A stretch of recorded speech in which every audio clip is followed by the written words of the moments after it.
إهداء من أم عبد العزيز لابنها خالد. أطاب الشعر وعد بلا الحان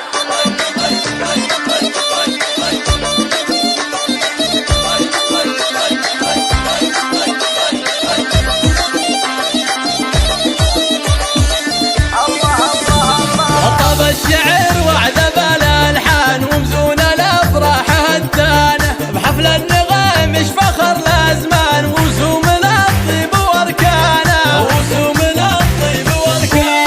مجد متوج على الأمتان عز براهين أزمان ومبروك يا المعرسك حيلان يلي ورث عز جدانا يا خالد مقلط الضيفان يلي لها الطيب ميدانه أنت غني عن العرفان والفخر لابسك تجانه وابوك فايز رفيع الشان يشهد للطيبة ديوانه واخوك للمرجله عنوان عبد العزيز سامي شانه واخوانه عتادتك يا الفرسان تطوع الند وامتانه وامك هي مهره وبنت حصان شيخه على العز وعنانه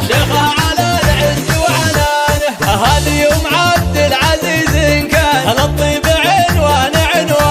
وخواتك ورود فالاغصان اوصاف لولو ومرجانه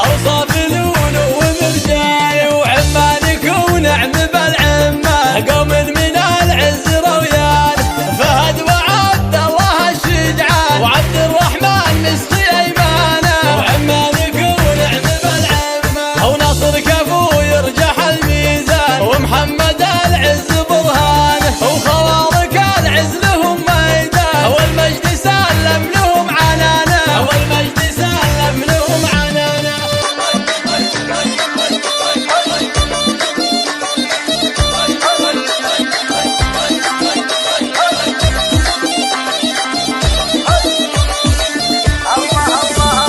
طاب الشعر وعد بلا الحان ومزون الافراح هتانه بحفل النغام فخر الازمان وسوم الطيب واركانه مجد متوج على الامتان عز براهين ازمان ومبروك يا المعرسك حيلان يلي ورث عز جدانا